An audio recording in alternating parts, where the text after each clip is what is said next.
la femme, c'est-à-dire l'homme. Moi, vous savez, Lucien, sans ma femme, je ne serais pas à ce degré de réussite. Je lui rends hommage. Ceux qui ont dit une Guinéenne, c'est ceci, une Guinéenne, c'est cela. Mais sans ma femme aujourd'hui, je ne serais pas là où je suis. Vous avez un mariage propre. Je veux dire par là un mariage qui ne marche pas à trois pattes. Mais qui marche à quatre pattes. Bon, excusez-moi le terme. Un mariage qui marche déjà à trois pattes, il y a des problèmes. C'est ça. Parce que le mariage, c'est quelque chose, même c'est la fondation même de la réussite.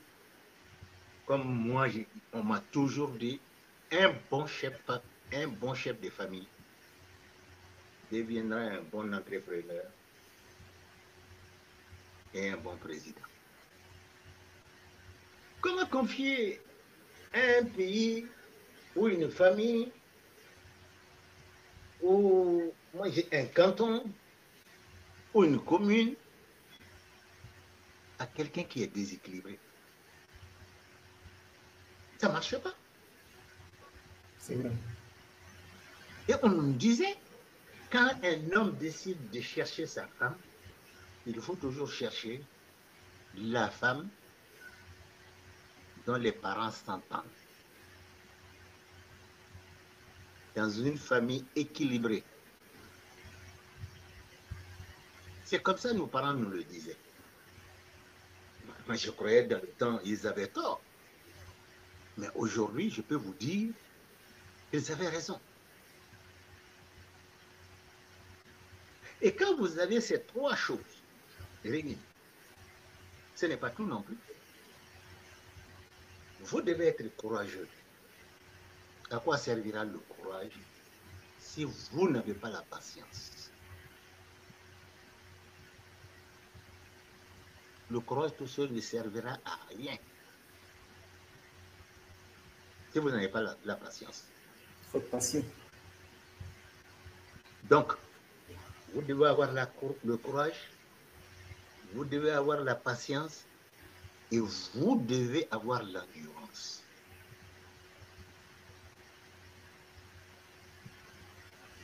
Quand un homme a trois qualités réunies, toutes ces trois qualités sont réunies dans un seul homme, on peut te fatiguer, on peut t'arnaquer, on peut te voler, Mais on peut te féticher, mais rien ne t'empêchera d'aller à la fin.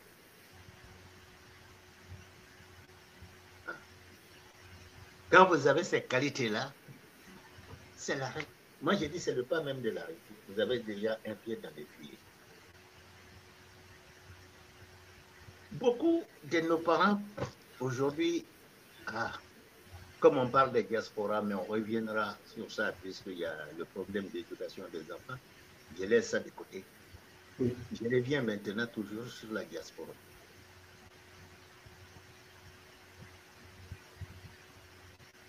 Tout ce que vous faites en Afrique. Monsieur Papa Koulibaly met beaucoup de choses en parenthèse pour nous enrichir. Vous voyez, quand il parle toujours de femmes, moi je suis toujours impressionné. Et vous savez, je vais rapidement ouvrir une parenthèse. Papa Koulibaly a dit que si tu veux épouser une femme, il faut déjà porter une attention sur sa famille, sur ses parents. Si les parents de votre future femme s'entendent bien, il faut savoir que eh bien, ça va marcher chez vous également.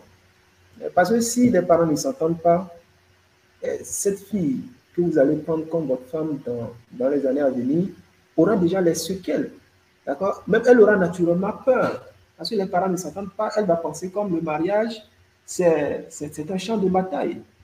Et puis elle aura tellement de séquelles. Donc, ce que Papa Koulibaly dit, on ne va pas aller trop en profondeur, mais c'est très important de le noter. Mais les gens qui se sont déjà mariés, ce n'est pas un problème. Moi, j'ai l'habitude de dire que il faut s'adapter. Dans la vie, il y a toujours l'adaptation.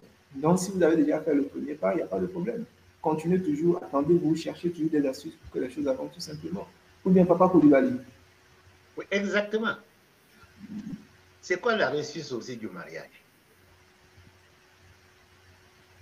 Certains Africains prennent les femmes comme un matelas de leur maison. Si je vais froisser certains, mais qu'ils me pardonnent, c'est la vérité. Et ils prennent leur femme comme un meuble qui est dans la maison. Moi, j'ai dit ça, elle doit faire ça. Mais je vous dis faux. Une femme, c'est un être humain. Elle souffre comme toi. Elle raisonne comme toi. Mais pourquoi lui faire du mal sous prétexte que c'est toi l'homme de la maison? Ça, c'est vrai. Attends. À partir du moment où un homme n'est pas capable de prendre son propre poignard et se le planter, non, pourquoi aller planter le poignard dans le dos de l'enfant des autres qui est venu chez toi dans le cadre du mariage? Parce qu'il faut dire la vérité, en Afrique, ce que moi je constate généralement, les hommes considèrent les femmes comme des esprits faibles, des personnes faibles. On se dit, je suis homme, je suis homme, je suis homme, et puis on maltraite la femme, on menace la femme. La femme est devenue comme un enfant dans le foyer. Elle n'a plus rien à dire en fait. Or que moi, je pense que la relation, c'est beaucoup plus une collaboration. Mais Lucien, mais quand qui dit collaboration dit respect. Exactement. S'il n'y a pas de respect entre l'homme et sa femme, où est l'intérêt de la collaboration?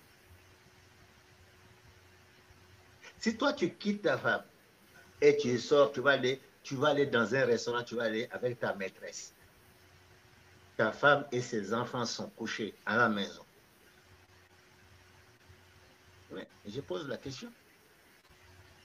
Pour moi, il y a un malaise. C'est pas ça que Dieu a demandé. Écoute, si tu traites ta femme ainsi, il y a un proverbe qui dit, tu sais, la chèvre, elle ne mord pas. Mais quand tu lui mets la corde autour du cou et tu la tires, la corde est bien tendue, fais attention, ou elle casse la corde, ou elle va te mordre. La femme, c'est ça même. C'est ça. La femme, c'est-à-dire l'homme. Moi, vous savez, Lucien, sans ma femme, je ne serais pas à ce degré de réussite. Je lui rends hommage. Ceux qui ont dit une Guinéenne, c'est ceci, une Guinéenne, c'est cela. Mais sans ma femme aujourd'hui, je ne serais pas là où je suis. Merci beaucoup pour l'hommage que vous rendez à votre maman, à votre femme. Voilà. Parce que moi, je suis quelqu'un, dans les affaires, j'agis en un quart de tour. En un quart de tour, quand ça me plaît, je peux investir des millions. Sans me poser la question. Si ça va marcher, ça ne va pas marcher. Mais si ça se gâte, après, je commence à chercher la solution. Mais si, avant, je ne prenais pas le temps d'écouter ma femme. Depuis, j'ai pris le temps d'écouter ma femme. Quand elle voit que je suis en train d'agir en un quart de tour, elle dit, hey, papa, calme-toi. Et reviens sur terre. Ça, c'est bien. C'est vrai, ce que tu es en train de faire, c'est une bonne chose. As-tu pensé à ça? As-tu pensé à ça? As-tu pensé à ça? As-tu prévu ça? Si ça tourne mal, qu'est-ce que tu vas faire? Qu'est-ce que machin? Alors, donc, dans les procédures, l'argent que tu as dépensé encore, tu penses à tout ça. Et moi, si c'est une décision et je suis à 200% dedans, je suis dans cette affaire maintenant à 10%. À 10%. Ah oui, parce que j'ai écouté ma femme. Lucien, je vous dis aujourd'hui, tous les problèmes qu'il y a eu, même mes beaux-parents, avec mes propres beaux-parents. Ils ont tout fait pour casser mon mariage. Mais ma femme ne m'a jamais abandonné. Ma femme a été jusqu'au point de dire à certains de ses frères, maintenant, je suis désolé. Si vous ne me voyez pas dans vos réunions, il ne faut pas m'en vouloir. Mon père m'a donné un mariage à M. Koulibaly. Morte ou vif, j'appartiens à Koulibaly et ses enfants. C'est ça. Non, mais M. Lucien, attends. Voilà quelque chose qui s'est fait devant moi-même. Elle a dit carrément à ses parents, ah, tout ce que vous lui avez fait, vraiment vous lui avez fait beaucoup de tort. Maintenant, s'il vous plaît, laisse-nous maintenant tranquille. Et laissez-moi avec mon mari. Les clameurs se sont levés. Oui, mais, oui, tu dis ça aujourd'hui, un homme est un homme, le jour quand ça va se gâter, alors ben, tu reviendras nous trouver là. Ma femme a dit, ça ne fait rien, j'assumerai. Le jour que ça va se gâter, je vais assumer. Ah, le mariage aussi, c'est une question de responsabilité. Ce n'est pas comme des enfants d'aujourd'hui qui ne sont même pas matures. Attends, monsieur Lucien, comment voulez-vous que je puisse gagner quelque chose et que je ne donne pas à cette femme-là? C'est mon diamant. C'est ça. Je l'ai épousé, c'était un diamant brut. Je l'ai façonné à mon image. Mais je peux te dire encore, je suis l'homme le plus heureux au monde aujourd'hui. À son 14 ans. Mais je le dis, je suis fier de le dire. En Guinée, ma femme et moi, on va au marché. Admettons, il n'y a pas de l'huile. Moi, j'ai dit, maman, au lieu qu'on achète l'huile tous les jours, on va prendre un bidon de 25 litres. Bon, j'ai fait des courses, on prend juste ce qu'on a besoin la journée. On va à pied et pourtant on a la voiture. Et les 25 litres, je vais les mettre sur ma tête jusqu'à la maison. Les gens me voient dans la rue, ils disent, ah, tiens. Mais regardez, le vieux est en train, qu'est-ce qu'il est en train de faire? C'est la honte pour nous les hommes. J'ai dit, hey, les enfants, il ne faut pas m'en vouloir. Vous ne connaissez pas les hommes africains, nous sommes trop complexés. Et j'ai dit, j'ai bu le pipi de ma femme. Donc, je suis esclave de ma femme. Alors, vous m'en voulez pourquoi? Vous prenez votre temps. Moi, j'ai bu le pipi de ma femme. Je suis son esclave. Ils ont laissé ça. Dès qu'ils me voient arriver avec ma femme, ah, vous voyez, bon, le repas va être prêt à quelle heure? Bon. Donc, je viendrai manger. On ne demande plus à la femme. Vous êtes devenue la femme, quoi. Non, voilà des exemples que je vous donne aujourd'hui. Ma femme m'a respecté. Et ses parents le savent que ma femme m'a respecté. Et je ne ferai rien. Et rien au monde qui peut aller à l'encontre des intérêts de cette femme. C'est ça. J'ai eu à commettre des erreurs. Je ne suis pas le saint. Ah, je vais te dire ça tout de suite. Ah, j'ai brûlé la bougie par le deux bouts. Ayant vécu toute cette vie-là, ben, je me suis façonné une autre vie, mais je me sens bien juste. Mais c'est grâce à ma femme que si aujourd'hui nous en sommes là. Et je vais terminer avec le côté diaspora. Et dans ce que j'ai quelque chose à dire et puis on va continuer. Ok, allez-y. Je vais dire quelque chose. Vous savez, je sais qu'il y a pas mal de personnes qui vont suivre cette vidéo, cette section en tout cas, où papa Amadou parle de sa femme. Vous savez, aujourd'hui, on a des filles qui, en réalité, n'auront pas véritablement le droit de rester au foyer. Parce que ce sont des gamines qui sont là dans les fêtes, qui sont là, qui dansent, qui sont dans n'importe quoi sur les réseaux sociaux. Mais est-ce que vous pouvez être une femme exemplaire?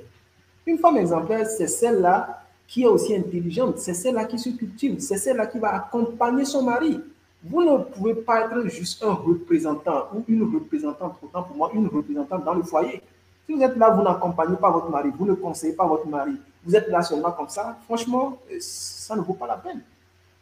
Tout homme veut se voir soutenu, accompagné.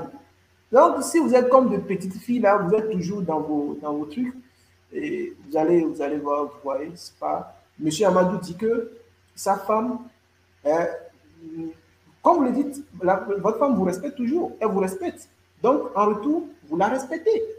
Exactement. Donc, il y a certaines femmes-là, pas de respect, arrogance sur arrogance, et ouais, ça, c'est pas bien du tout. Et je vais finir. Les hommes africains, là, mes frères, vous êtes trop complexés. Quand vous aimez une femme, laissez les brûler, d'accord? Laissez tout ce que vous attendez de côté là. La femme n'est pas une marionnette. La femme, ce n'est pas un objet. Ne la maltraitez pas. C'est votre première.